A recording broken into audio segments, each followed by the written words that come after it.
dar inicio a este webinar en este Día Internacional de la Eliminación de la Violencia contra las Mujeres. Y hoy tenemos realmente un privilegio de poder en este espacio que siempre podríamos llamar de lucha y resistencia, también queremos hacer un llamado a la esperanza. Y el tema que hemos escogido hoy es menos cruces y más resurrecciones, que ha formado parte también de una campaña en la que queremos seguir apuntando menos cruces y más resurrecciones. Y queremos tener un intercambio de experiencias de lucha y resistencia de organizaciones que están contra la impunidad y la violencia hacia las mujeres en México. Son muchas, pero creo que tenemos el honor de tener a dos organizaciones súper importantes en el México de hoy, en este México coyuntural que nos duele. ¿Y por qué menos cruces y más resurrecciones? En el marco del Día Internacional de la Violencia contra las Mujeres, en este tema y este lema, menos cruces, más resurrecciones, que son dos símbolos de la fe cristiana, la cruz, que simboliza el sacrificio, el dolor, la muerte, y por otra parte la resurrección, que es sinónimo y significado de vida, de esperanza y de libertad. Y sin irrespetar nuestras creencias cristianas, aquí la cruz y la resurrección las usamos como metáforas en relación con las mujeres.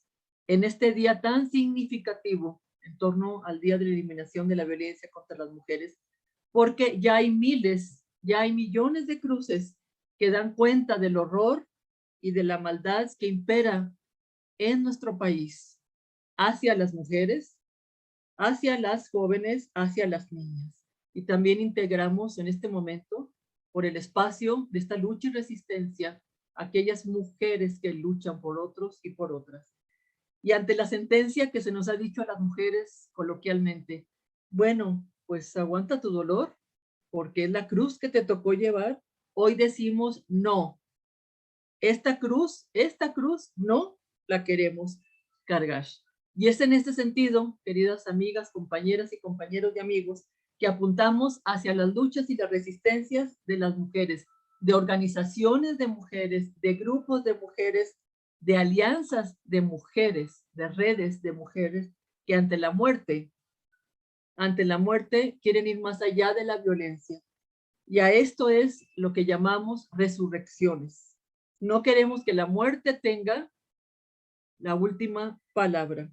Entonces decir no más violencia nos impulsa e inspira a la vida con mayúscula, sin dejar el duelo que sigue permanente en los corazones de tantas familias, miles, cientos de miles en nuestro país y en este mundo. Y porque hoy queremos decir no más violencia a dos experiencias de resurrección que son un hito en nuestro país.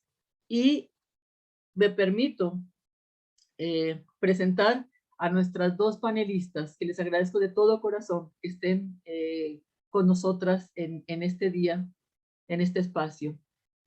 A mi compañera y amiga, a Fabiola Pensado. Ella es mamá de Argenis Pensado Barrera y forma parte del colectivo Familiares en Búsqueda, María Herrera, Jalapa, Veracruz. Fabi, bienvenida. Y bueno, ella vive en Jalapa. Y nuestra otra panelista es María de la Luz Estrada. Luz es fundadora y coordinadora ejecutiva del Observatorio Ciudadano de Feminicidio de 2007 a la fecha. Y el Observatorio Nacional Femenino, ya me dice bolas, Observatorio Ciudadano de Feminicidio, está integrado por 43 organizaciones que están presentes en 23 estados del país. Y bueno, con Luz tengo una amistad ya de muchos años en que también hemos podido colaborar de muchas maneras y en muchos espacios. Entonces, me da mucho gusto presentarlas y la dinámica va a ser la siguiente. Vamos a escuchar a Fabiola y después a Luz. Nuestras compañeras van a contestar en base al tema menos cruces y más resurrecciones sobre el trabajo y lo que hacen. En menos cruces imaginamos por qué su lucha y su resistencia. y qué aportes tienen a la esperanza. En Menos Cruces, la historia y el proceso de sus organizaciones, y en sus resurrecciones, los aportes y herramientas que da su organización para poder ir caminando hacia esta resistencia. Entonces, cada una tendrá hasta 20 minutos. Si se pasa un poquito, no se preocupen. Entonces, pues les dejamos este espacio y te escuchamos, Fabiola. Muy bienvenida. Muchas gracias, Rebeca. Gracias por la invitación a este espacio. Pues bueno, sí, yo soy Fabiola Pensado, mamá de Argenis Yosimar Pensado Barrera, que tengo aquí junto a mí. Pues él fue desaparecido hace casi 8 años aquí en Jalapa, Veracruz. Y bueno, pues desde ese tiempo, ¿no? Que me lo desaparecen, pues es que estoy en este camino y que pues a veces cuando se hace mucho más difícil, hay quienes dicen, pues tú escogiste ese camino, ¿no? Y yo digo, yo no lo escogí porque yo no escogí que desaparecieran a mi hijo, ¿no? A veces se refieren a que yo tal vez escogí luchar o seguir en el camino y no, pues no dejarlo, ¿no? Porque siempre, o me dicen que para qué seguir si no hay respuesta de autoridades, si no hay, ¿qué has sabido de tu hijo, no? Entonces, y yo pues hasta ahorita nada, seguimos en la búsqueda. Sigo en las fiscalías y todo eso, y entonces pues mucha gente cree que entonces pues ya debería dejarlo, ¿no? Que ya debería retirarme pero eso pues no se puede. Yo quiero pensar que los dicen desde el desconocimiento o desde que no tienes idea de lo que se siente, que te desaparezcan a un hijo hasta que lo pasas. Entonces, bueno, pues con esto de escoger un camino, pues yo lo escojo solamente seguirlo buscando y escojo la lucha, ¿no? Escojo ahora, em, pues que lo que me pasó a mí no le pase a más personas, ¿no? Y bueno, pues yo quiero contar un poquito cómo es que pues empiezo con esto, cómo es mi hijo fue desaparecido. Y pues esto fue en el año 2014, cuando pues una mañana de domingo él sale de casa, pues como cualquier otro día, ¿no? Y ya no regresa. Hasta ahora ya no supe nada de él.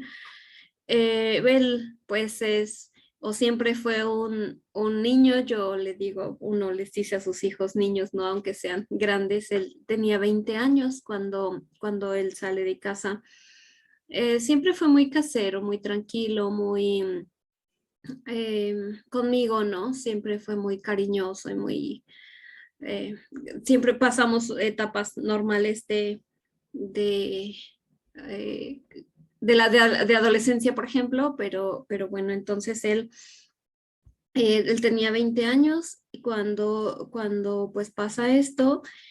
Y pues se viene esta angustia de no saber dónde buscarlo, ¿no? De qué hacemos, qué hago. Yo no estaba acostumbrada a que mi hijo no, o faltara a la casa, ¿no? Entonces, pues bueno, ya empezamos pues a buscarlo en todas las partes que uno cree que se debe de buscar.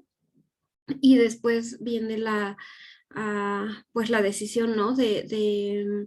De poner la denuncia, porque además, pues bueno, estaba pasando por una situación el Estado donde pues estaban coludidos, ¿no? Autoridades, que sigue pasando, pero bueno, pues en ese tiempo era así como mucho miedo, porque además uno cuando pasa esto no está preparado y no sabe qué hacer.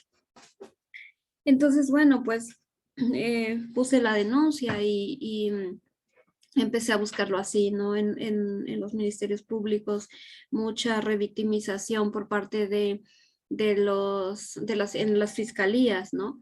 Y bueno, pues pasó el tiempo y no pasaba nada, no, no investigaban, no. Yo creía que al poner la denuncia, pues ya iba a haber alguien que me iba a ayudar a buscar a mi hijo, ¿no? Sin embargo, pues no fue así. Em, Fue pasando más tiempo y pues la angustia crece, ¿no? Porque además pues está la ausencia estaba la ausencia de mi hijo y estaba pues toda la angustia, la desesperación, uno no come, uno no quiere, pues no duerme, ¿no? ¿Cómo dormir sin saber dónde está mi hijo? ¿Cómo puedo comer si no sé si él está comiendo? ¿Cómo? Todas esas cosas, ¿no? Si él está pasando frío, entonces, pues esas cosas te van matando, ¿no? La angustia y luego saber que pues las autoridades no hacen nada, no saber a dónde ir, hasta que, pues bueno, conocí a un grupo, ¿no? De personas que estaban ya también luchando contra, pues con eso, con la desaparición. Y me uní a ellos, pero ya fue como casi después de un año y que yo después me voy a hacer la denuncia a Ciudad de México, también a nivel federal, y con todo y pues perdí mi trabajo, ¿no? En mi trabajo pues no podían ya estarme dando tantos permisos para que yo saliera a buscar a mi hijo, para que yo hiciera pues todas las cosas que tenía que hacer. A un principio pues sí lo hicieron, ¿no? A un principio todo el mundo se sensibiliza y te acompaña y todo eso, pero después poco a poco vas sintiendo que te vas quedando sola o vas sintiendo que pues ya la gente como que se va acostumbrando a esta situación, ¿no? Pero pues uno tiene que seguir y yo tenía que seguir. Afortunadamente pues tengo una familia que me acompañó y siguió pues conmigo, ¿no? Y bueno, pues fue así que me voy a poner mi denuncia federal y empezamos, y pierdo mi trabajo porque me dicen pues las dos cosas no puedes hacerla o buscas a tu hijo o trabajas. Y eso fue de las cosas que yo recuerdo muy fuertes, muy fuertes porque, pues, ¿qué haces, no? Eh, y yo tenía que buscar a mi hijo, tenía que también pues trabajar porque además yo estaba acostumbrada a trabajar siempre, pero tenía que buscar a mi hijo, eso era lo más importante en mi vida. Y pues bueno, mi vida se había transformado, ¿no? O sea, había muchísimo dolor, pero yo tenía esperanza y yo decía, es que tengo que luchar, yo no lo puedo dejar así nada más, no puedo cruzarme de brazos, ¿no? Entonces, pues era como a la vez sentirme como darme por vencida, pero después decía, no, es que no puedo no hacer nada. Y después de un año, después que puse la denuncia en FGR, que empecé a pensar que a lo mejor a nivel federal iba a suceder algo, que ahí sí iba a tener más resultados, iban a tener más alcances, pues empecé a darme cuenta de que solamente eran también dar vueltas y vueltas y de que pues mi hijo seguía sin aparecer, ¿no? Y empecé a ver que pues la necesidad de prepararme, ¿no? De decir, híjole, en la Fiscalía del Estado me dicen una cosa, en la Fiscalía, en FGR me decían otra, y esto no se puede hacer, o esto, o sea, así, ¿no? Y yo decía, ¿quién me dice la verdad o qué hago? ¿Qué puedo hacer, no? Y entonces cuando uno no conoce el proceso, pues, em, pues hay dos, o te das por vencida porque este es un monstruo de verdad bien grande, que cómo luchas con alguien, con tanta gente que te está diciendo una cosa y después otra, y además que encuentra mucha criminalización, ¿no? En las fiscalías, o sea, y la gente lo primero que dice, pues en algo andaban, ¿no? Y por eso les pasó.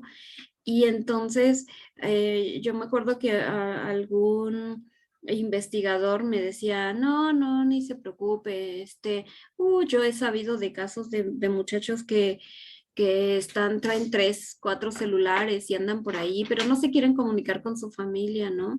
Pero es como quitarse la responsabilidad de ellos, como ya no vengas aquí a estarme insistiendo, porque pues tu hijo por ahí anda y tu hijo, solamente que pues anda en cosas, ¿no? Malas y entonces no quiere verte.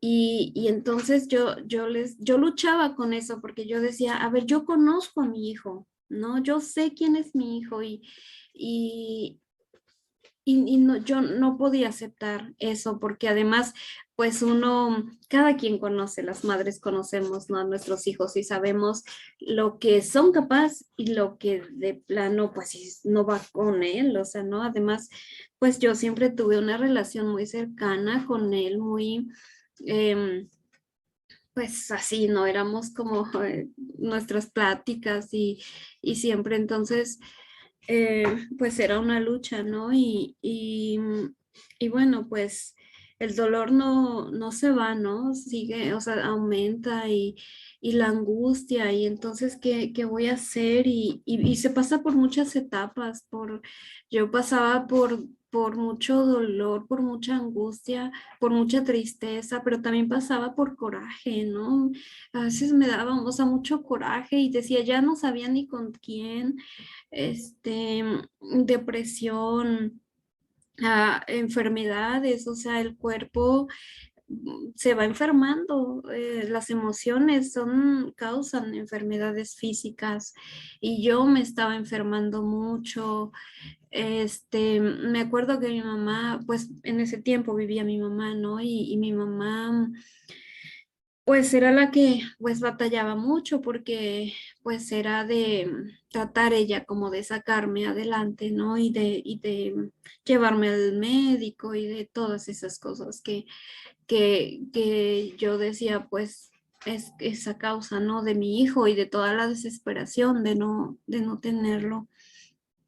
Entonces, hasta ahí pues yo todavía no sabía qué hacer, no encontraba como el rumbo, o sea, no encontraba como cómo seguir buscando a mi hijo, ¿no? Si ya había ido al Ministerio Público, si ya había hecho lo que yo creía y las autoridades pues nada más, ¿no? Entonces, pues, pero seguí como pues teniendo la esperanza de que algo sucediera y entonces recuerdo que pues lo que decía, lo primero que empecé a pensar es, tengo que prepararme, o que saber qué responder o qué pedir ante esto, ¿no? Cuando estábamos ya teniendo reuniones en las fiscalías y entonces empecé a ir mucho a Ciudad de México, que ahí daban talleres y empecé a conocer a más familias que tenían a sus hijos desaparecidos, más mamás, empezaron a invitarme a talleres allá. Yo empecé a moverme mucho allá, aunque mi lugar pues era aquí en Jalapa, entonces prácticamente yo me la vivía allá, ¿no? Entonces eso también es un golpe fuerte porque pues no nada más está desaparecido mi hijo, ¿no? Sino que ahora pues para mí desaparece mi familia. No desaparece porque ellos me han apoyado mucho, pero pues yo tenía que irme, ¿no? Tenía que, y también pues para ellos o sea, para ellos no nada más era de que yo sí no estaba, sino que entonces yo no estaba y así es hasta ahora, ¿no? Hay que salir, hay que hacer muchas cosas. Entonces era pues sí muy, muy fuerte el tener que dejar la casa, el que tener que dejar todo porque había que hacer algo. Y yo me acuerdo que, bueno, una de las primeras cosas que me hicieron así como decir, no me puedo quedar en el dolor, es lo primero fue, mi hijo lo desaparecen en marzo, 16 de marzo de 2014, y pues para mayo, pues nosotros estábamos acostumbrados a tener una celebración de, pues de 10 de mayo, de Día de las Madres. Y entonces yo recuerdo que mi familia, pues me dijeron así como que, pues primero fue el intento de, pues vamos a estar contigo y vamos a, pues como a pasarla juntos y con mi mamá y como un poco tratar de que fuera como otras veces, pero yo dije, yo no puedo, ¿no? ¿Yo qué voy a celebrar? Yo no tengo nada que celebrar, yo me sentía muerta, yo me sentía como, o sea, tengo otro hijo, pero yo sentía como que yo sí que no estaba, o sea, que yo ya no era mamá, ¿no? O sea, yo sentía así como, ¿yo qué voy a celebrar sin mi hijo? Y entonces ellos empezaron como a preocuparse de decir, pues es que no te podemos dejar sola, es que no, yo les decía, yo no, yo voy a encerrar, yo déjenme sola y yo no quiero nada, ¿no? Entonces ellos tuvieron la idea, pues dijeron, no, te podemos dejar así y no sé cómo se les ocurrió ¿y si hacemos una marcha? Y si hacemos algo? ¿Y si le decimos a todo el mundo que nos hace falta Josie? ¿Y si quieres hacerlo? ¿No? Entonces yo, después de pensarlo, yo sentía que no quería tener, no tenía fuerzas para nada, ni para salir, ni para ver a nadie, pero esa propuesta fue como o sea, lo único que dije, pues sí, sí quiero, ¿no? No tengo fuerzas y siento que me muero, pero es algo por mi hijo y voy a visibilizarlo y voy a sacar su foto y sí, sí quiero, ¿no? Entonces, fue lo primero que hicimos, mi familia se encargó de hacer todo, prácticamente todo, volantes, este, eh, con prensa, difusión, se encargaron de ver cómo se hacía una marcha, qué se necesitaba. Y entonces ya se contactaron con personas de Ciudad de México que justo pues ellos no teníamos, ¿no? El contacto ni nada. Yo no sé cómo le hicieron, pero contactaron con una persona y les dijo pues pueden ser una marcha espejo y de la que se hace aquí en Ciudad de México. Y bueno, el caso es que se llegó el día y yo llegué y pensábamos que yo decía, pues tratamos de contactar a colectivos de aquí o algún colectivo, más bien porque no había colectivos, a algún colectivo de aquí de Jalapa y no hubo como mucha respuesta. Entonces dijimos, pues lo hacemos como familia, ¿no? Entonces, eh, cuando llegó el día, pues dijimos, no sé quién vaya a llegar, pero pues quien llegue, pues bienvenido, ¿no? Y a un principio pues eran poquitas personas y a medida que fuimos avanzando en la marcha, se nos fueron uniendo muchas personas y hubo un momento en que yo cuando me di cuenta, cuando volteé, era un mundo de personas que yo nunca me imaginé, ¿no? Nunca pensé que, pues, que hubiera esa respuesta, ¿no? Y había personas que sí tenían desaparecidos, pero había personas que no tenían desaparecidos y eso fue de las cosas, de las primeras cosas que a mí me, pues me llenaron de esperanza, de amor, porque había un muchacho que cargaba una lona grande que nosotros llevábamos de mi hijo y él me dijo, yo no tengo ningún desaparecido, yo solamente quise venir a acompañar. Y en ese tiempo, pues todavía no se hacía, no se visibilizaba mucho, ¿no? En 2014. Todavía, sí, ya las compañeras en el colectivo que estaba aquí en Jalapa hacían cosas, sí, pero todavía la gente, pues bueno, no se veía tanto, ¿no? Como años después o como ahora. Entonces, pues fue algo que me llenó mucho y que me hizo, pues yo creo que sí, decir, tengo que hacer algo, ¿no? Por mi hijo y bueno, pues acompañada de mi familia. Y así, después empecé pues ya con el colectivo y hacer ya más cosas y a ver que no estaba sola, ¿no? Que había más personas así. Y entonces después recuerdo que pues en 2016, por ejemplo, empezaron las brigadas de búsqueda en fosas ¿no? Que fue cuando yo me uní en 2016. La primera brigada fue aquí en Veracruz. Y pues bueno, así empecé, ¿no? Y con mucho miedo, porque yo tenía mucho miedo, yo no quería buscar a mi hijo así en la tierra, ¿no? Y entre la tierra, yo decía, yo no quiero buscar así a mi hijo, pero pues bueno, había que hacerlo y había que hacer algo para, mm, para seguir adelante, ¿no? Entonces, pues así, después pues empecé a aprender más cosas, empecé a un poco como a defenderme a exigir y a saber lo que hay que hacer y protocolos. Y entonces de ahí, pues yo ya no supe en qué momento, ¿no? Se volvieron tantas reuniones, tantos talleres, y entonces empieza la conciencia de esto ya no es una búsqueda nada más por mi hijo, ¿no? Esto es una lucha. Esto es una lucha no por nada más por, por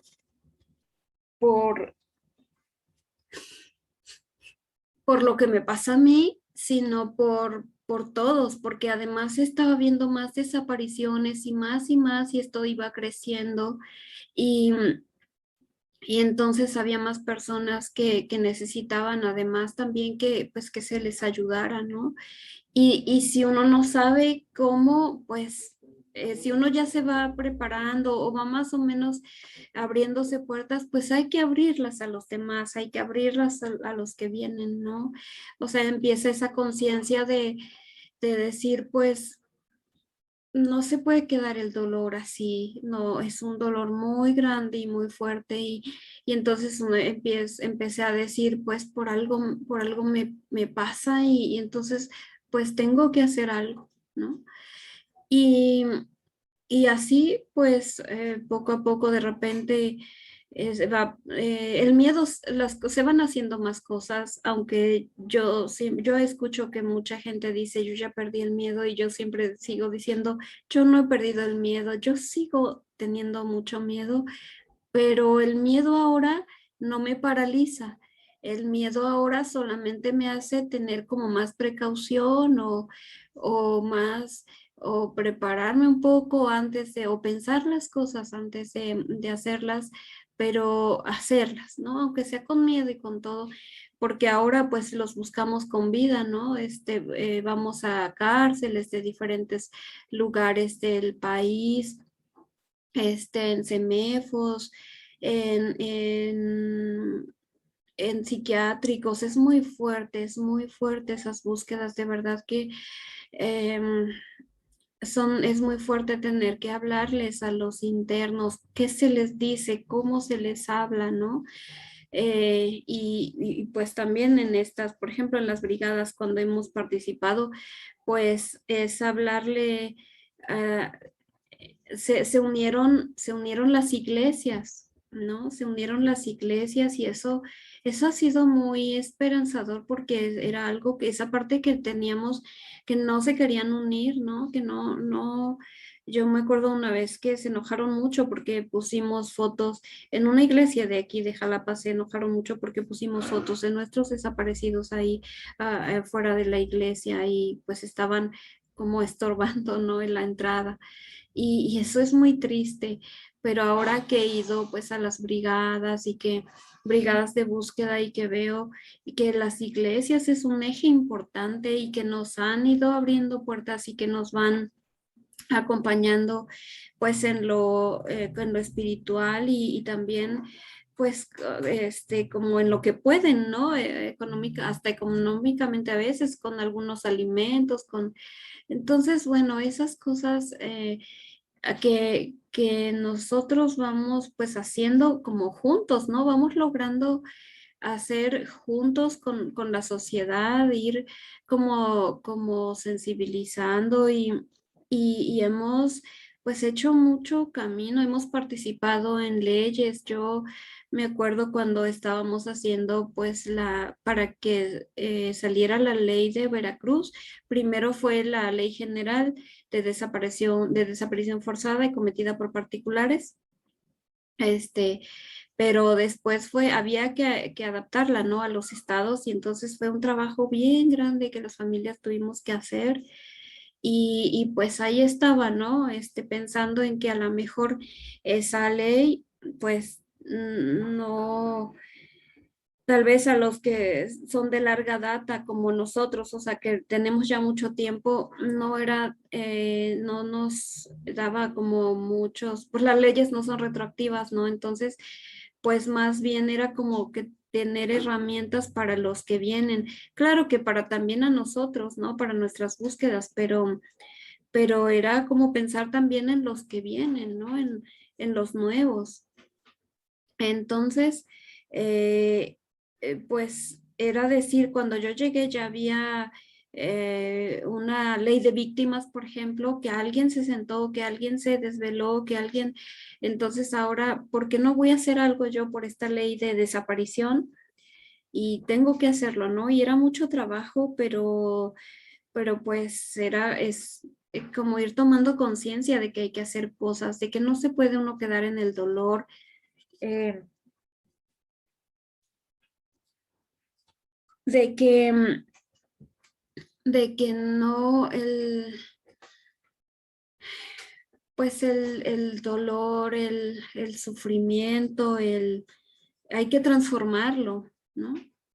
Entonces, pues esto es lo que, pues esto es lo que prácticamente ha, ha surgido, ¿no? Ahorita después del dolor, pues el dolor hay que transformarlo y hay que seguir adelante y pues ayudando a todas las personas que vengan y que se acerquen, ¿no? Entonces, pues bueno, es como lo que puedo compartir de esta lucha y pues son muchas cosas las que hemos hecho y cómo hemos transformado pues el dolor, pero pues vamos ahí haciéndolo y caminando y pues con la ayuda de todos. Gracias, Fabi. Un abrazo por Argenis y por miles más. Te Gracias, abrazamos. Gracias, Fabi. gracias. Adelante, Luz. Invitamos a que vayan preparando sus preguntas o comentarios, por favor, también. Si ponen mi presentación un poco, aunque la presentación son más bien imágenes para ir pues haciendo este recorrido muy puntual.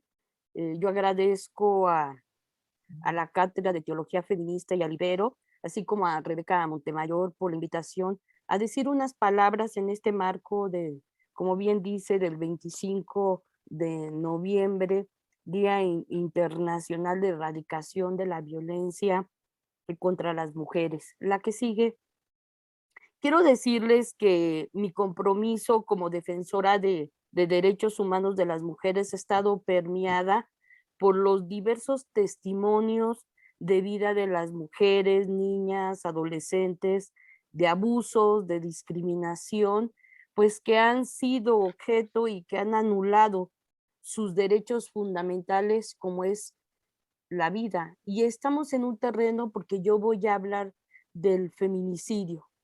Nosotras acompañamos como observatorio los diversos rostros de la violencia, que cada vez son más complejos estos contextos, y que pensamos que después de la sentencia Campo Algodonero, México no puede ir a un contexto peor.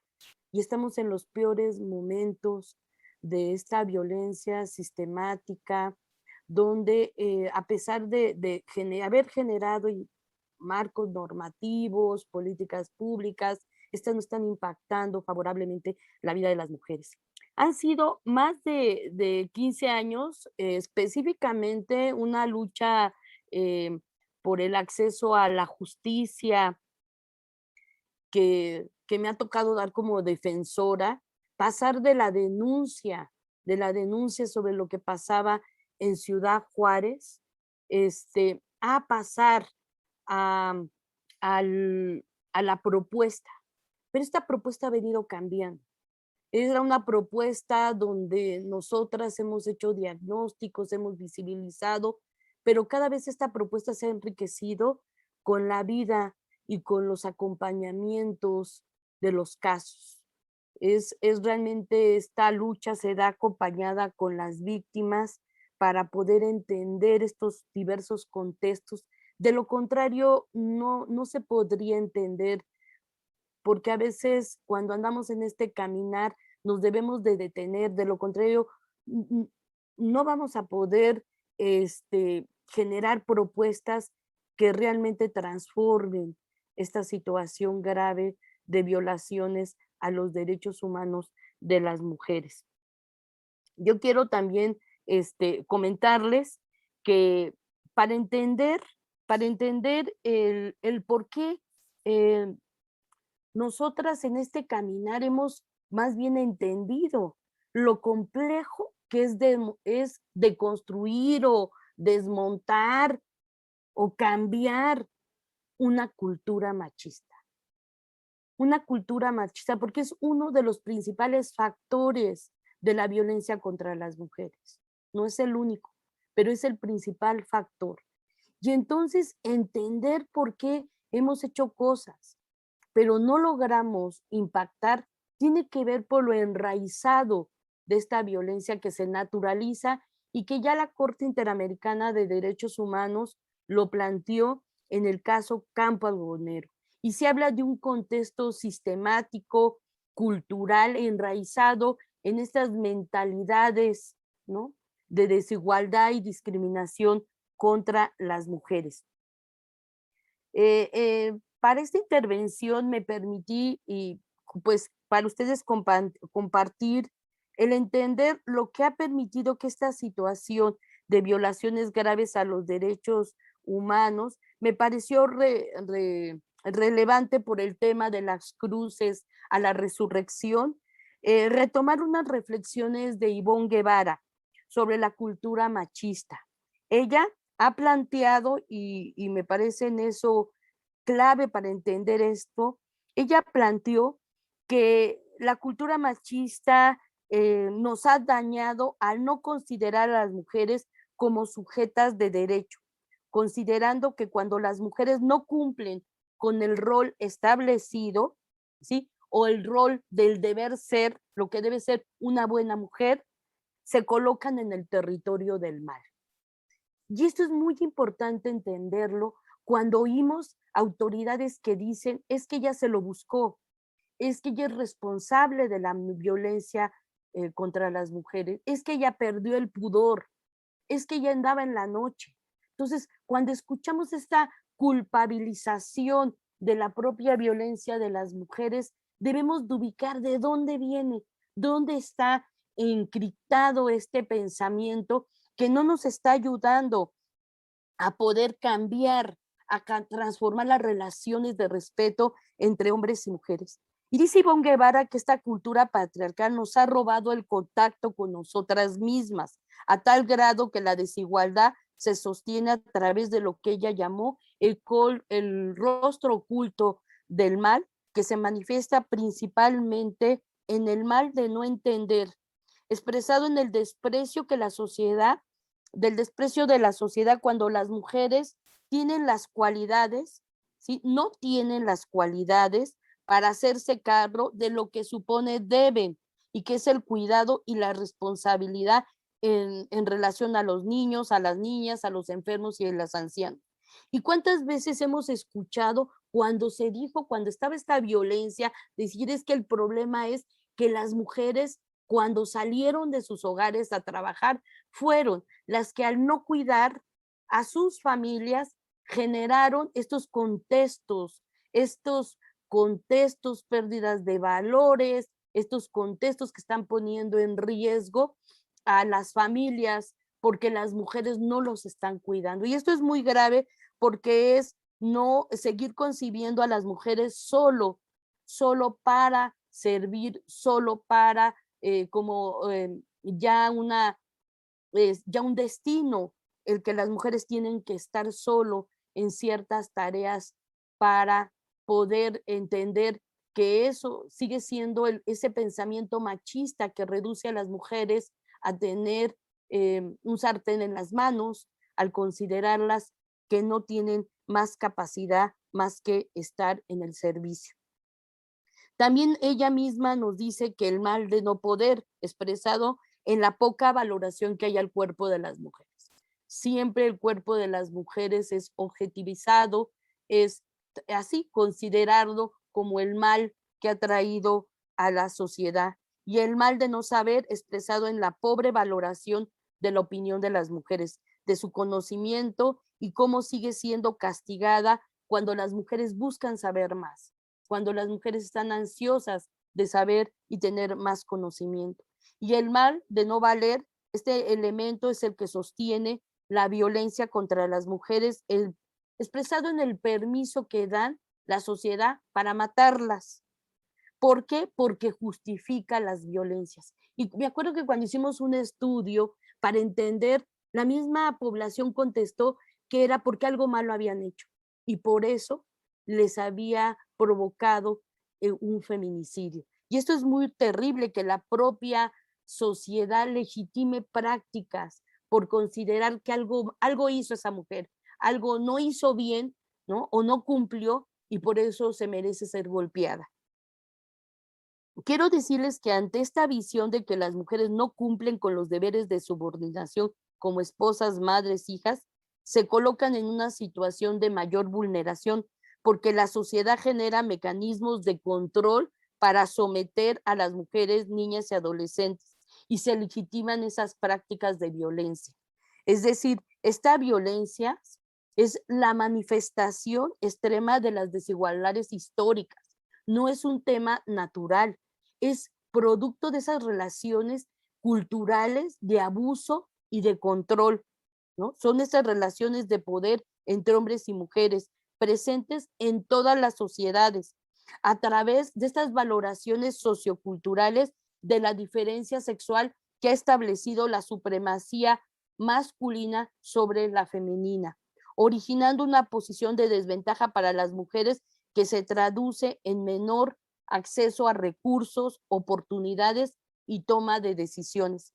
Y esto tiene una traducción porque las mujeres, sí hay una falta de poder material y simbólico en las mujeres y las coloca en una situación de sometimiento y subordinación frente a los varones, quienes ejercen poder sobre ellas de distintas maneras. El ejercicio de la violencia sobre sus cuerpos es uno de ellos. Todos los actos de violencia tienen un común denominador: el sometimiento y el control de las mujeres, por lo que se trata de un ejercicio de poder mediante la fuerza. Este planteamiento lo han hecho sociólogas, sociólogos, feministas, ¿no? Que han planteado cómo se va tejiendo esta cultura machista que genera todas estas relaciones de abuso. Y también nos dice que estas formas sutiles, como el lenguaje, que son fuerza simbólica que condena, invisibiliza, pasando por la tortura, el asesinato, los delitos de muy variada índole, con un único propósito de mantener esta cultura machista y discriminatoria. Y esta es uno de los principales factores, entre otros, porque yo puedo decir, esto es importante entenderlo, porque ese es el principal factor que está ahí, que no hemos podido o le hemos movido muy poco para transformar estas mentalidades. Se suma con la impunidad, se suma con la negligencia, y vamos poniéndole, sumando los contextos de pobreza, y podemos seguir viendo otros factores que van fortaleciendo que estas violencias contra las mujeres sean más complejas, ¿no? Entonces, tú dices, esta violencia como el tema de la trata, donde las mujeres son cosificadas, son comercializadas, y entonces ahí vemos cómo se lee y cómo se utiliza el cuerpo de las mujeres. Y yo quería decirles que en estos procesos de lucha, por eso es esta cruz que habla de Claudia Ibet, una de las jóvenes asesinadas en Campo Algodonero en el 2001, pero hoy ya, ¿cuántos nombres y estas cruces que hoy dicen? Pero el símbolo de la cruz rosa, las mujeres en esta lucha la transformó. Las cruces rosas es un símbolo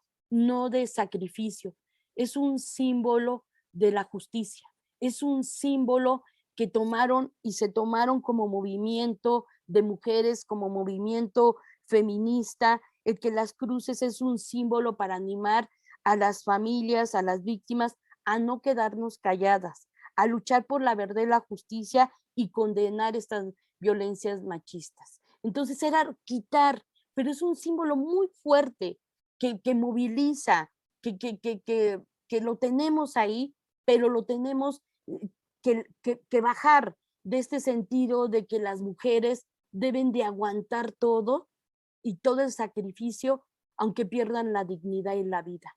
Eso tenemos que cambiarlo. Y eso es lo que hemos tratado de hacer las que hemos estado desde el otro lado, no como víctimas, sino como defensoras de los derechos humanos, nuestros derechos como mujeres, para buscar una sociedad que respete, que respete la vida de todas las personas y de las mujeres y las niñas. Yo quisiera que pusiera la otra, es un dato, no sé si está ahí el dato, pero no es posible que este es el dato, que es un dato que tenemos que tener como nuestras reservas, porque es todavía del Secretariado Ejecutivo del Sistema Nacional de Seguridad, y este dato de, de qué es lo que hace el gobierno federal, este dato habla de enero del 2020 a septiembre de este año. Estamos hablando de que se han asesinado a 6,618 mujeres y solo el 25% lo iniciaron investigando como feminicidio. Esto no está tomando en cuenta el contexto de desaparición que ya mencionaban de mujeres y niñas, porque en esas búsquedas de mujeres desaparecidas, pues nos enfrentamos a los delitos de trata y que las mujeres son asesinadas o no las encontramos. Entonces son contextos, por eso yo le decía, más complejos, porque los rostros de los perpetuadores no solo son las parejas, es los grupos criminales, la delincuencia. Entonces se vuelve más complejo saber, ¿no?, quién es el que está atentando contra la vida. Pero lo que es lo mismo es que todos parten de considerar a las mujeres como objetos, no como sujetas de derecho. Y eso es lo que tenemos que seguir luchando. ¿Se acuerdan de la lucha que se dio del Me Too? Que para muchos dijeron, es que cómo es posible que este Me Too evidencie a las personas sin que antes hubiera un juicio. Pero esta decisión, esta campaña extrema que se hace es porque los procesos de justicia nunca llegan o llegan muy tarde. No son prontos, expeditos, realmente son procesos de mucho dolor y hay madres o familiares que en el caminar no llegaron a saber qué pasó con sus hijas porque murieron en el propio intento de luchar por la justicia. Entonces es muy importante ver lo que hay detrás de esto y que ahí estamos luchando para que los datos fríos, porque este dato es un dato así de las matan más a hombres, sí, pero a las mujeres las matan por su condición de género. O sea, a mí me ha sorprendido, indignado, escuchar que la mujer la mataron, a la niña la mataron. El primer caso de feminicidio en la Ciudad de México fue una niña de 8 años, que fue encontrada arrojada en una calle, envuelta en una sábana. Cuando se analizó el cuerpo, la niña tenía tortura, había sido violentada, ya tenía tiempo de haber sido violentada, había sido constantemente violentada sexualmente, físicamente, y la mataron porque el padrastro no le hizo la comida y la acabó pues matándola a golpes, y lo primero que hicieron era castigar a la mamá porque decían, es la mamá la que no la cuidó. Sin embargo, pues la mamá es otra víctima más de esta sociedad donde las mamás tienen miedo, donde las mamás viven igual con un estado de indefensión total y no están viendo, o sea, se dice, pero ¿cómo si es la mamá? Y a veces dicen, ni un perro hace eso, pero no, debemos de acercarnos a las realidades porque las mujeres entran en un estado de miedo y de indefensión total que no hay respuesta. Las mujeres no responden. Entonces, por eso es muy importante entender qué hay, por qué estas violencias que nos enseñan. Y bueno, voy a pasar para ir cerrando mi intervención en la siguiente, que es Ante la tardía y omisa y casi nula respuesta de las autoridades, hemos tejido un movimiento. Miren, este es otro dato, solamente es un dato del mismo periodo, que ha habido más de 400,000, son 412,777 casos de violencia familiar y 106,485 casos de violencia familiar, ¿no? Que incluye violación, acoso, hostigamiento. En el caso de violencia sexual, solo podía representarse el 10%, porque es el tema de la violencia, tanto, sobre todo sexual, las mujeres no la denuncian, porque viven una revictimización y acaban siendo culpabilizadas del acto de violencia sexual. Siempre se dice que ellas fueron las que provocaron o ellas mismas estuvieron de acuerdo en la violencia sexual. La que sigue, entonces, pues nosotras no nos hemos quedado paradas, o sea, ante eso hemos tejido un movimiento, y este movimiento hoy está enriquecido por familiares de víctimas, organizaciones colectivas de jóvenes para conocer la verdad de las víctimas de feminicidio en un país que es tan complicado acceder a la justicia. Y hemos pensado que el cambio no va a venir allá, y esto lo hemos sabido de la historia. El cambio viene, como escuché en la intervención, que son las mamás nos animan a las defensoras a decir que a pesar de su dolor tan grande, ellas están dando la lucha. Y nosotras hemos acompañado esa lucha.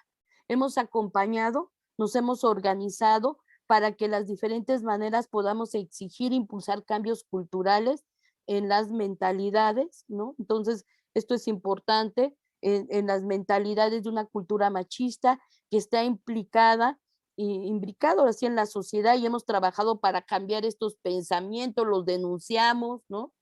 Y por eso lo del Me Too era denunciar, era visibilizar, porque por señalar, ya que la autoridad no quiere señalar y no quiere sancionar, pues la propia sociedad lo haga. Son estas acciones a veces extremas que no quisiéramos, pero se llegan por el mismo hartazgo que hay ya en la sociedad. Hemos impulsado la construcción de redes de sororidad. Ese es un tema de las feministas, de un tema de las mujeres, el amor entre nosotras. Es decir, la sororidad ha sido una de las respuestas positivas frente a las acciones e inacciones de las autoridades, o más bien las omisiones de las autoridades. La escucha de una madre a otra, el acompañamiento en los momentos de tormenta y el respeto a ese dolor ha sido fundamental para la comunidad, para la continuidad en este sinuoso caminar, en el acompañerismo, la hermandad, la sororidad que hemos visto en las madres, las hermanas, tías, amigas, compañeras, junto a las colectivas y defensoras, recuerdan día a día lo importante que es caminar en colectividad y la fuerza que sume a estos contextos adversos. Y ha sido así como ustedes podrán ver en la siguiente imagen, cómo, si las vamos pasando, las mujeres, cómo ahí están, fíjense, está Marisela Escobedo cuando vino aquí, después fue asesinada fuera del Palacio de Gobierno en Chihuahua, y entonces parece que no pasó el tiempo y volvemos a oír a Irinea o a la señora Araceli hablando de esta falta de acceso a la justicia. Y ha sido que han salido a las calles, que han tomado, que nos hemos organizado, que hemos logrado que en el caso de Mariana y el caso de Lesbi no queden en la impunidad. Y entonces estos últimos años hemos podido constatar estas graves violaciones que viven familias sobrevivientes de feminicidio y otros delitos de género, debido a que enfrentan, como he dicho, esa violencia institucional, porque tienen que pasar por esta ruta de la impunidad, ¿no? Y también hay una permisividad social que naturaliza la violencia y que la legitima. Por eso estamos haciendo trabajos de concientizar también a la población de que no podemos ser cómplices de estos contextos que están dañando a las personas, porque cuando ya te pasa a ti, ¿no? Nunca se me va a olvidar cuando una madre pasó por la cruz de clavos que hay en Chihuahua y que dijo, yo pasaba, dice, me daba miedo, pero decía, a mí no me va a pasar, y le pasó, mataron a su hija. Y tuvo que ver la cruz, porque un clavo más es una vida más, y tuvo que poner el clavo de su hija, porque cada clavo era recordar los casos, los feminicidios, para que se hagan justicia. Cada asesinato de una niña o una mujer es un impacto irreversible en las familias, entre las víctimas, en las víctimas y en la comunidad. Ante esto, ante esta orfandad, surge la esperanza y la seguridad de que solo unidas en sororidad y hermandad podemos fortalecer y empoderarnos entre las mujeres. No podemos dejar que la indignación nos paralice, sino sumarnos para construir una sociedad no discriminatoria y que garantice los derechos de las mujeres. Garantizar le compete al Estado, pero nosotras tenemos que empujar para que esto se garantice.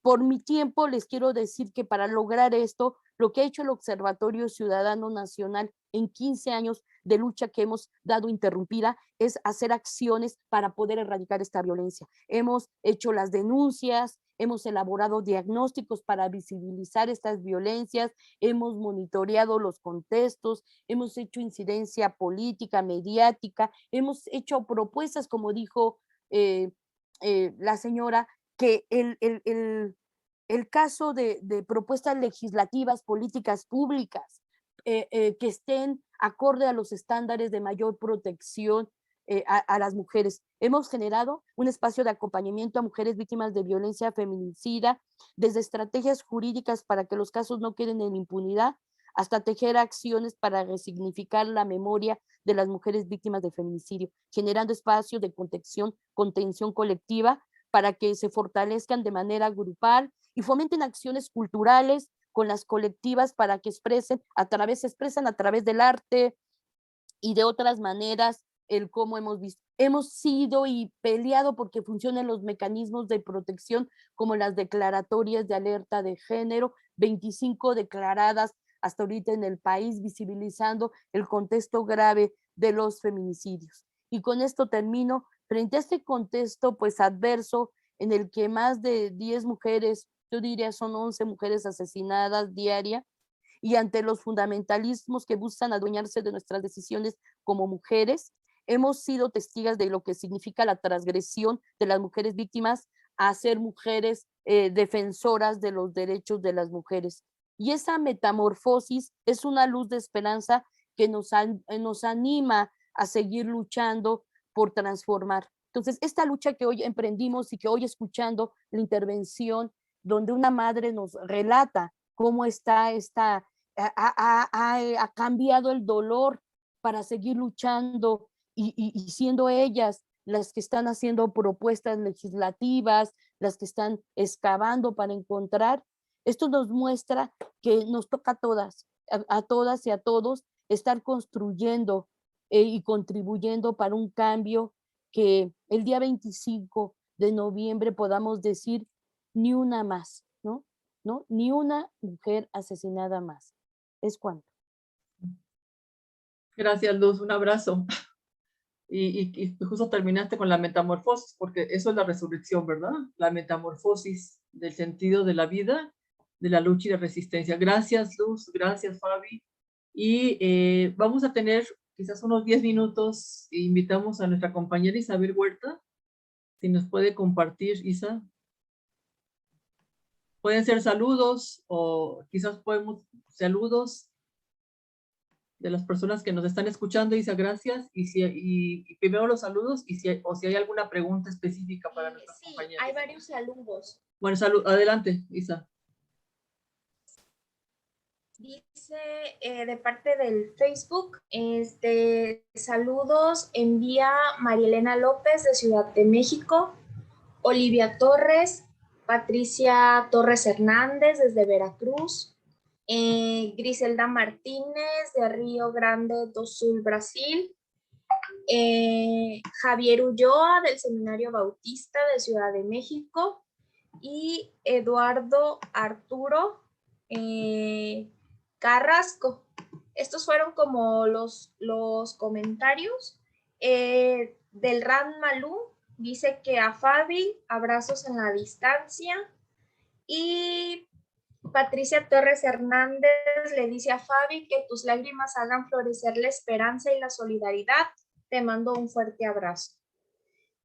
Y Eduardo Arturo Carrasco, abrazo cordial a Fabi, pensando y saludo cordial a las organizadoras. Nidia Rodríguez de El Salvador, pues también envía saludos, pero preguntas no hasta el momento. Okay. Gracias, Isa, muy amable. Pues queremos quizás compartir la pregunta, y justo me la hacían en la mañana, me decían, ¿tú crees que hay esperanza para el país? ¿Hay esperanza de lo que nos está sucediendo? Y bueno, yo contesté que sí tenía esperanza, pero creo que esta esperanza que ustedes nos han compartido tiene características muy específicas. ¿Verdad? ¿Por qué la esperanza que estamos compartiendo? La esperanza de lo que resucita es la esperanza que lucha, la esperanza que camina, que marcha, que resiste y que es resiliente. Porque quizás me gustaría compartir si ustedes pudieran compartir brevemente, Fabi y Luz, o sea, en el contexto de lo que ustedes hacen, ¿qué es la resistencia y qué es la resiliencia? Porque eso es lo que marca realmente el camino. Adelante, muy brevemente. No sé quién quiere empezar. Yo creo que Fabio. Fabi, si quieres compartir la resistencia y la resiliencia, puede ser la tuya y la de todas. Gracias. Así que, ¿por qué es? Pues seguir resistiendo, seguir luchando. Eso es, seguir luchando y luchando todas juntas, todos juntos. No solamente a quien ya nos pasó, sino esto es de todos, ¿no? Entonces, y pues la esperanza sigue, yo creo que esa es la que no perdemos las mamás y hay esperanza pues en la humanidad cuando vemos acciones buenas. A mí me sigue dando esperanza y yo no sé si lo voy a vivir, si lo voy a ver, si voy a ver un cambio, pero lo que sí sé es que estoy luchando y que estamos luchando porque eso suceda. Y entonces yo sigo teniendo esperanza en que en algún momento alguna de las generaciones van a tener ese cambio. Va a haber frutos de esta lucha que estamos ahora, que estamos resistiendo de esto que estamos haciendo. Gracias, Fabi.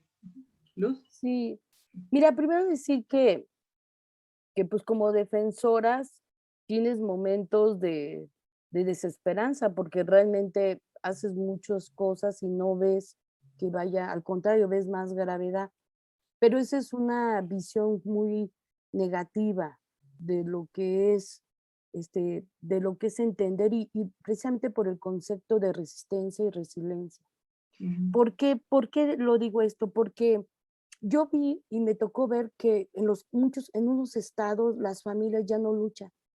Y entonces veo que las carpetas, porque me ha tocado revisar carpetas que se fueron a archivo, reserva de los casos de asesinatos de mujeres, y la misma autoridad, como no hubo las familias, pues la autoridad menos le importa.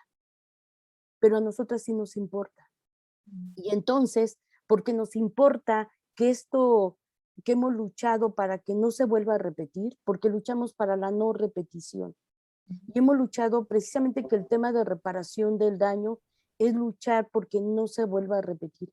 Y entonces yo veo cómo viven las mamás ese proceso o las familias en que pasan del dolor, del trauma, del impacto y de esta resistencia y lucha que dan por una transformación a defensoras, porque se suman con nosotras a luchar porque otras familias, otras madres, pero van más allá, no solamente que no pasen por toda esta ruta de impunidad ante un feminicidio, sino están luchando y se están preparando las mamás que vivieron una situación para apoyar a otras mamás y ayudar que otras jóvenes rompan con estos círculos de violencia, que no reproduzcan esa cultura machista y que no se dejen someter, ¿no? Entonces, que realmente las mujeres hagamos estas cadenas de apoyo y de sororidad.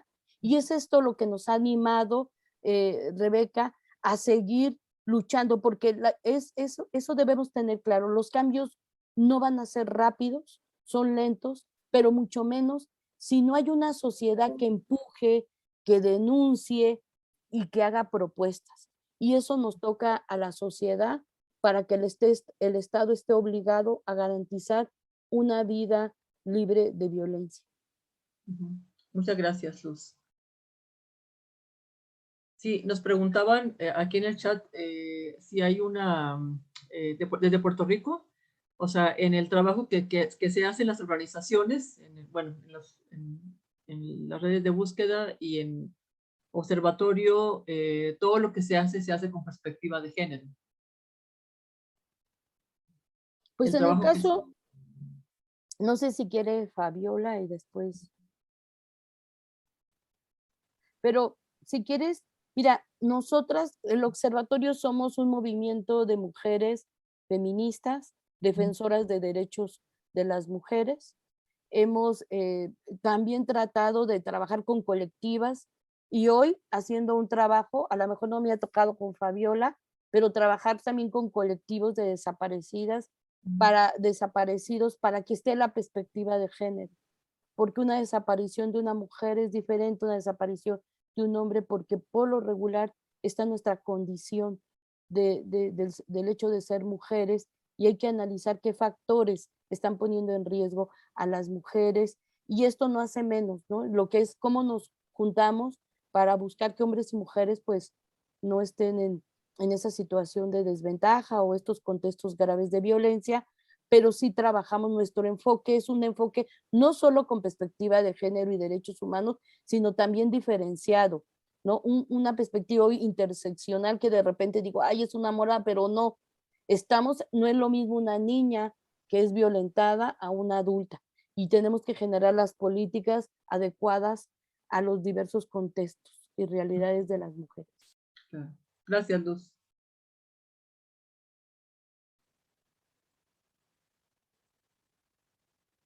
Fabi, quizás yo te quisiera preguntar, Fabi, que algo que tú compartiste que tiene que ver con esas conexiones de las que habla Luz, lo voy a decir entre comillas, de ser, porque muchas veces nos los han dicho ustedes, de ser una mamá común y corriente un día, al otro día, ahora eres una activista y de alguna manera tú te estás convirtiendo en una líder desde Jalapa para formar parte de esta red de enlaces nacionales en la búsqueda de María Herrera.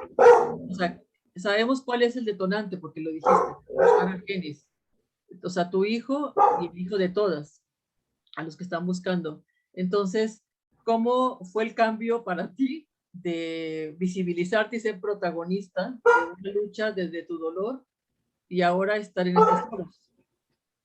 O sea, ¿qué es lo que nos inspiras, pero qué es lo que te aporta a ti para poder también trabajar en la comisión de búsqueda de familiares?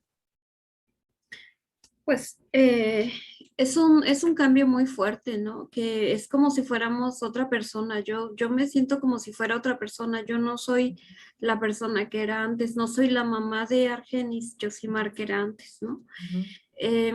Pues ahora he aprendido muchas cosas y he aprendido pues a defenderme y a defender a otras personas, ¿no?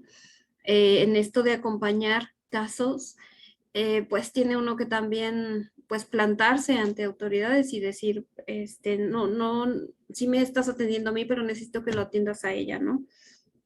Y yo creo que algo que pues inspira y que ayuda es que pues ver cómo otras mamás pues han hecho lo mismo y con menos herramientas, ¿no?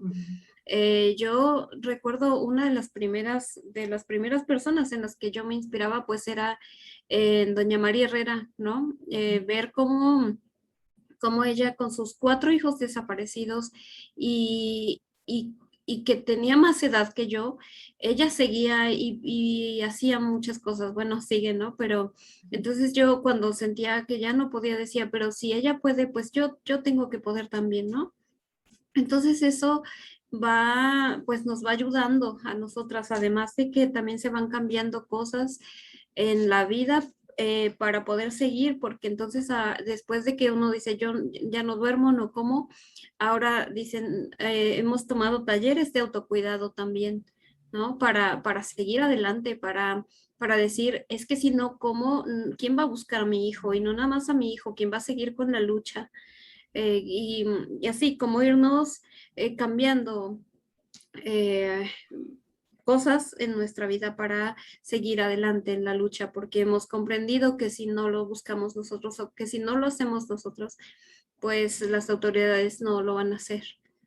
Entonces eso, yo creo que nos inspiramos unas a otras y también el autocuidado es muy importante. Yo siempre, ahora tengo ya esa conciencia de decir, tenemos que cuidarnos nosotras. Claro, Fabi, muchas gracias. Y creo que es un tema para otro panel, ¿verdad? Hace poco compartí con Luz en otro espacio y realmente la gran pregunta que lanzaba Luz era, bueno, ¿y quién cuida a las que cuidan? Y creo que ese es un tema muy de las activistas mujeres actual. ¿Quién cuida a las que cuidan? ¿Quién acompaña a las que cuidan? Como bien dicen ustedes, porque de dónde se saca la fuerza, de dónde se resiste, de dónde sacamos esa resiliencia, como dices Fabi, que no te conocías y que no sabíamos quiénes éramos, dentro de estas historias, ¿no? Y experiencias de vida. Entonces, yo creo que nos podemos ir quedando con realmente cada una de las palabras que ustedes comparten, Fabi y Luz, desde el énfasis que nos hacía también Luz en cuanto a las redes de sororidad, que tiene que ver con ser más que solamente mujeres que somos hermanas, sino es lo que ya ustedes compartieron, es irnos acompañando unas a otras y creando estas resurrecciones. Y creo que bueno que nos recordó Luz, ¿no? En las miles de cruces de Juárez, el rosa y las flores, o sea, van cambiando los símbolos, ¿no? Se van resignificando los símbolos también, y me gustó, Fabiola, también que compartiste, porque ahora hay un eje de iglesias, ¿no? En las búsquedas, ese también.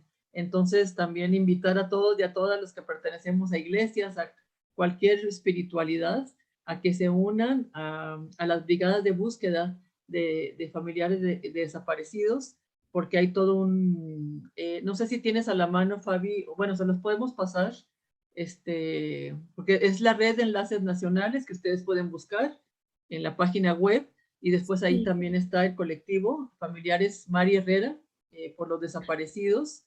Sí. No sé si tengas otro dato, Fabi, para que las personas busquen, por favor. Sí, pues bueno, ahora mismo se está difundiendo pues un link donde pues se está pidiendo, ¿no? El apoyo para la segunda parte de la brigada en Perfecto. Morelos, que pues bueno, como supimos, sí se encontraron algunas fosas y se están trabajando ahora y volvieron familiares por 2 semanas y bueno, pues hay que atender las necesidades de que surgen en una brigada. Y bueno, ya por el chat igual y podríamos pasárselas Sí. no tengo a la mano cuál es el link ahora para compartir eso, para compartirlo y pues Iglesias y Desaparición, y también la página de Facebook de Iglesias y Desaparición también está compartiendo como esta parte de la brigada y de las acciones y de todo esto que, que, que se viene haciendo desde el eje de iglesias de la Claro, brigada. que es muy importante. Y por supuesto, como decíamos, todas y todos tenemos que intervenir. O sea, no es un trabajo de una, porque es el trabajo de todas y de todos. Y creo que esa es una invitación. Y yo les invito a que, si vieron las fotos que aparecieron al principio, es una campaña de fotos, ¿no? Que simbolizará menos cruces y más resurrecciones. La campaña, bueno, diríamos que acaba, por así decirlo, el 25. Entonces yo también les invito a que sigamos uniendo a esta campaña de fotos que son símbolos precisamente de estas luchas, de esta resistencia, pero también si ustedes vieron que hay fotos de alegría, de paz, que también que podemos celebrar la vida en medio de los duelos, y eso es lo que nos da también esperanza cuando estamos unidas, y seguir apuntando hacia la metamorfosis, que esa es la resurrección. Sí, Fabi.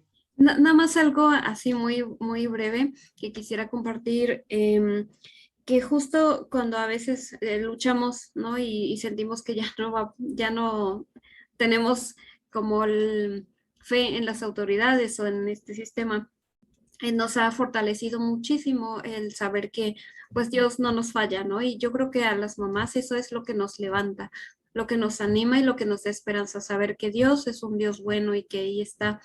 Y un pensamiento que nos compartieron ahora en uno de esos buzones de paz en las iglesias, que me ha llenado mucho y que era un texto donde dice, lo que es imposible para los humanos es posible para Dios. Entonces, pues a seguir adelante porque pues Dios en algún momento va a hacer hacernos posible pues esto por lo que estamos luchando. Gracias, Fabi.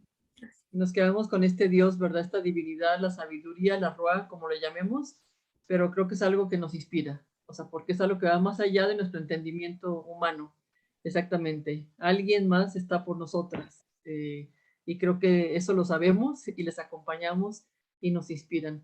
Yo quiero agradecerles mucho, Fabi, Luz, su trabajo, y también háganlo extensivo a todos los equipos, a las compañeras que están trabajando con ustedes y a todas las organizaciones de nuestro país, porque eso nos da esperanza. Y también pues quiero agradecer mucho a la comisión académica de la cátedra que ha hecho posible la transmisión, Isabel Huerta que ha estado en el Facebook, Pati Moreno que ha estado también en el trabajo previo también de comunicación y de enlazarnos, y realmente ese ha sido el objetivo de este webinar de la cátedra, para que este 25 de noviembre conmemoremos y recordemos.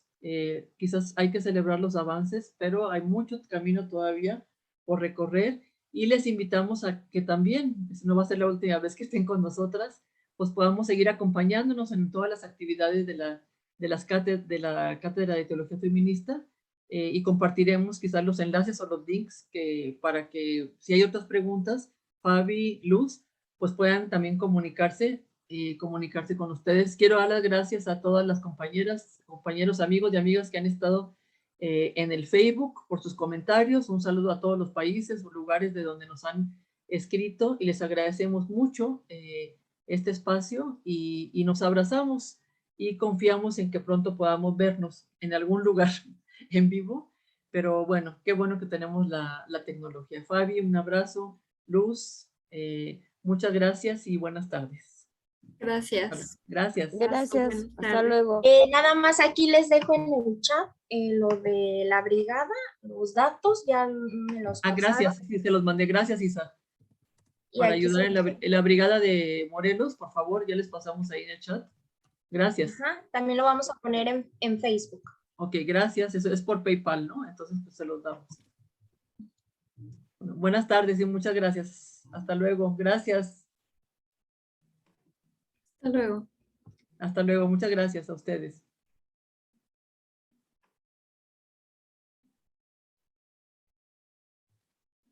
Sí, Pati, muchas gracias. Isa, muchas gracias.